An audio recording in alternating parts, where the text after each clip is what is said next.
Already a fascinating and very rewarding visit for me, and I'm very grateful to have had this opportunity. It's interesting actually, the questions that I was asked by the young people are the same types of questions I often get asked by young people, and I sometimes think that young people ask the question that adults are longing to ask, and they usually ask it rather more bluntly, but they will say, you know, why would you get involved in politics? Why would you be a politician? Particularly with the reputation that politicians have at the moment. It's not always, I'm not sure it's necessarily the greatest status job at the moment. I think you'd probably all agree. So what's the point? Why would you want to devote your life to it? And I say, well, there are lots of ways in which you can make a difference in the world. I would say to young people, you know, you might decide that you want to be a doctor or a teacher, and you may be able to help one person. But the point about politics is that you can help many more people.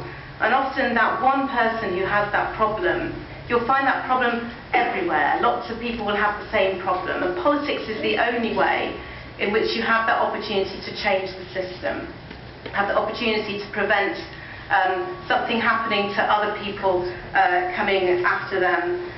It's, if you like, not just dealing with suffering, but dealing with the causes of suffering, getting to the roots, the thing that really is frustrating people and making a huge difference. Politics, I think, is whether or not you're active in politics or not. I would say to you, it's the vehicle for you making a difference in your community to the things that really matter to you. Whether or not that's about your children's school, whether or not it's about what's happening in your street, whether it's about what's happening in your neighbourhood, whether or not it's international politics that really fires you. It's things that are happening on the other side of the world that you've seen on the television. I know we have television cameras here today that are relaying some things on a number of different channels. Maybe it's what you watch on those channels that you think, that's the thing that really fires me. The way in which you change those things is to get active in politics and to be involved in politics. Politics is the vehicle for making that difference. And why would I join the Lib Dems? You know, you've got numerous parties you might choose to join. Another of the kinds of questions that I often get asked by young people. And for me, the reason I joined the party was fundamentally about people and the value of people and the worth of people. For me, that's a really fundamental issue, and the only party that for me understood and recognised what was really important to me, that there is something critical about common humanity that is worth valuing, that's worth promoting, that's worth protecting. Dignity of people is something which is really critical. The only party that ever came close to that for me was the Liberal Democrats. And those are the causes that have really fired me for all the time. And I've been elected now for 10 years. I was elected in 2003, at that stage in a by-election that made the news because it was on the back of the Iraq War. It was just after Tony Blair invaded Iraq, and the Liberal Democrats then were in third place in Brent East. My previous seat was called Brent East. It's been renamed since then. And it was huge news then. It was the first time that the Labour Party had been defeated in an election like that. But you know, all the time really that I've been elected in the last 10 years, it's those issues around, if you like, the value of people, the worth of people, human rights, human dignity that have really fired me. And it's the reason really why I'm a Liberal Democrat.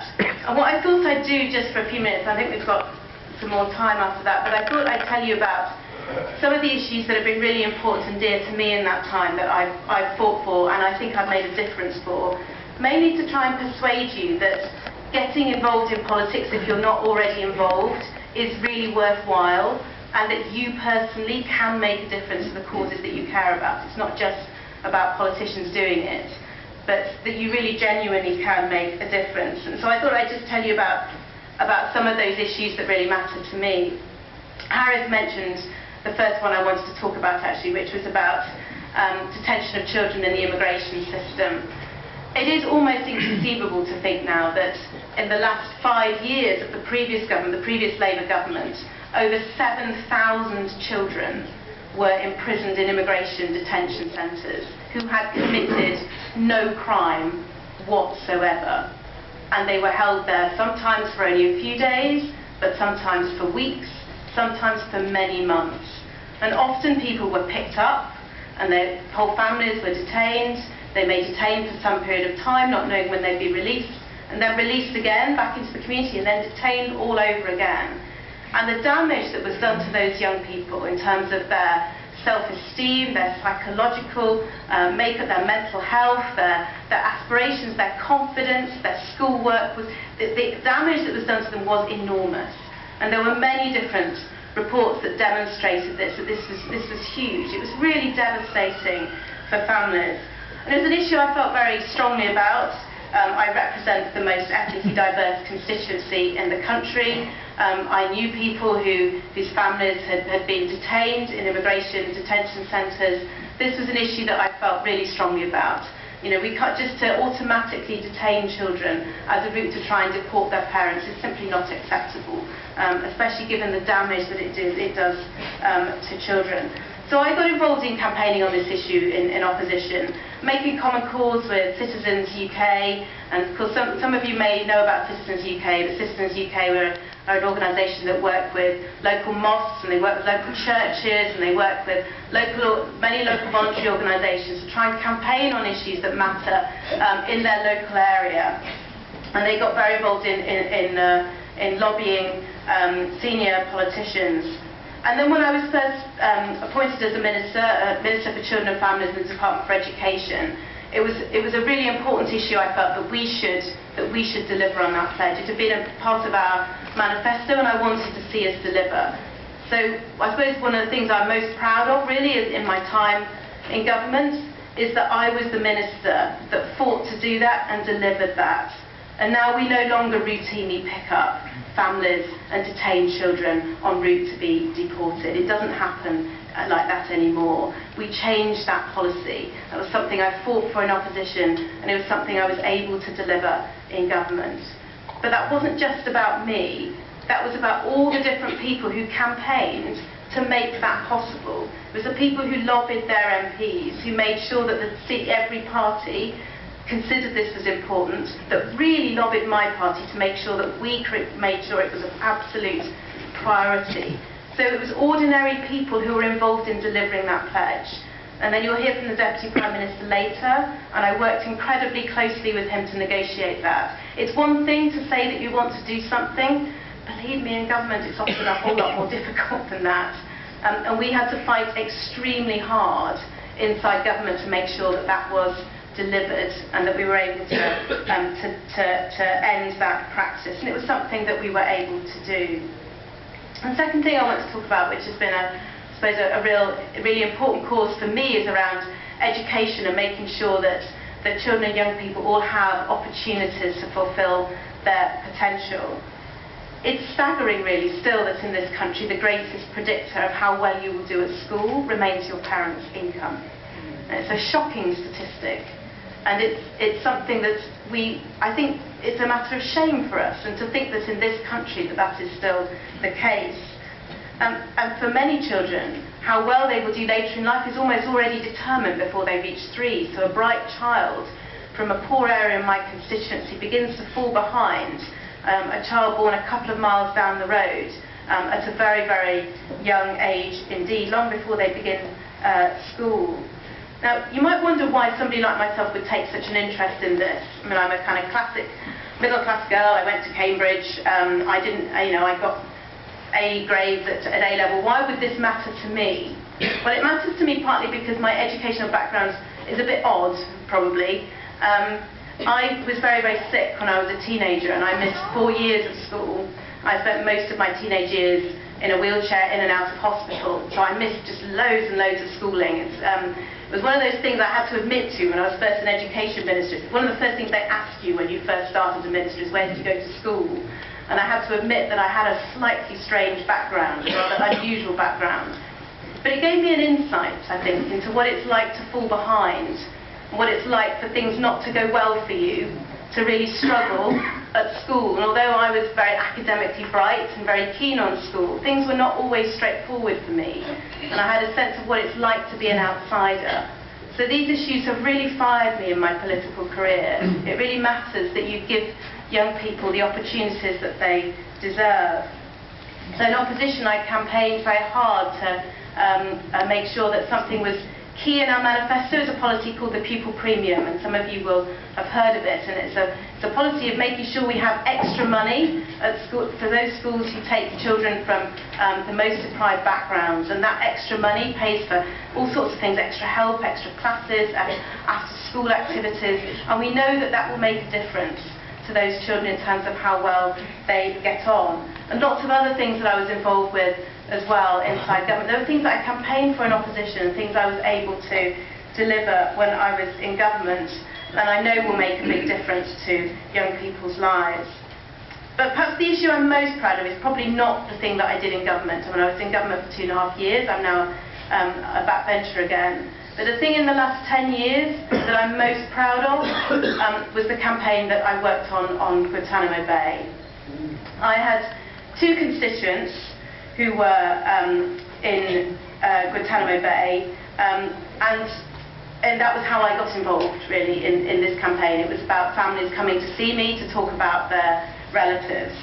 And the first of those was a more straightforward case, if you like, because he was a British citizen, and at that stage the British government were keen to bring the British citizens home. But the other gentleman was not a British citizen. He was a British resident. He was actually a Palestinian refugee with Jordanian nationality. So the British government weren't prepared at that stage to take responsibility for him. They weren't prepared to lobby the Americans to bring him home.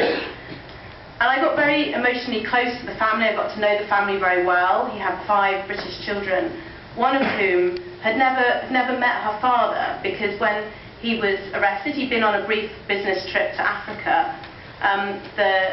His wife was pregnant, and he was arrested in Africa and then kidnapped by the CIA and rendered to Afghanistan, and then later on taken to Guantanamo Bay. So he never met his youngest daughter, and he was kept in Guantanamo Bay for more than five years.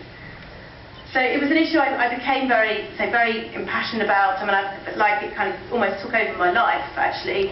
And I worked with lawyers, I worked with campaign groups. I set up the all-party parliamentary group on Guantanamo Bay to campaign in Parliament, working with journalists.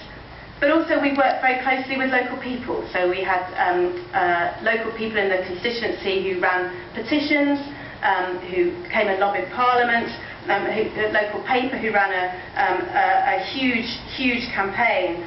And the star of that campaign, I suppose it's a message for young people really, the star of that campaign was his 9-year-old son.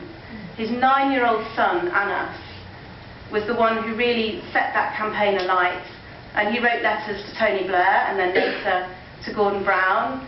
And he took huge responsibility on his shoulders for a very young child. He felt very conscious of the fact that as his father was not there, that he was the man of the house.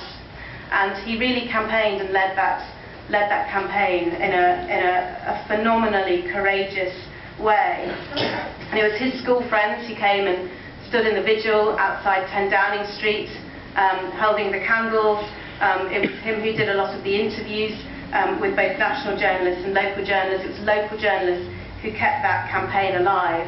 And we called it Justice for Dad, because it was about making sure that a father was able to come home and be with his children. And we ran that campaign for the best part of 2 years, solidly.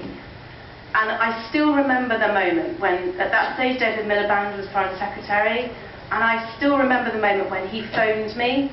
Well, he didn't phone me, actually. His private office phoned me to say, today, the British government changed their policy, and we've written to the Americans and asked for Jamil al-Banna to come home. And still, even now, I can feel it floods me with emotion, actually. It was the most emotional moment of all my career, that I knew at that point, I knew we'd done it. And it took another 6 months of the British government negotiating with the Americans to bring him home. But just before Christmas, he came home and he walked in through his front door and he picked up his 5-year-old daughter for the first time. And it was the most amazing moment of my career. And I thought, everything that I've ever done made this worthwhile. That's good.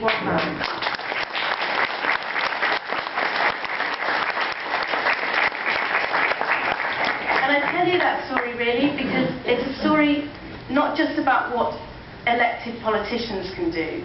It's a story about what people can do when they work together. It's a story about what a 9-year-old boy can do by being prepared to have the courage to stand up and be counted, by being prepared to do interviews and to fight for his father, what his friends can do when they come to support him, what a local paper can do when it campaigns to keep a campaign alive and on the public agenda, what lawyers can do when they work with voluntary sector organisations, what people at the local mosque could do when they collected petitions, what they could do when they work with the local churches and collect petitions there. This is not just about one MP. This is about people coming together, and that's what politics is. Politics is about taking a cause that you feel passionately about and working together. And you get to change international policy forever, and you get to make one family's life, maybe, or many, many other families' lives significantly better. That's what it's for. That's why you should be involved in politics. So if you're not involved in politics, please do think about what you might do. Think about the cause that matters to you. And even if it's just one little thing, like seeing your MP, or talking to your councillor, or writing a letter, or talking about something that matters to you to somebody else, you never know whether the thing that you do might be the tipping point that makes the difference. Most of us will never know, because most of us never get anybody to come and say thank you to them. But you will know that you took part, and that you took an action on something that matters to you. And that's worth it. Thank you. Okay.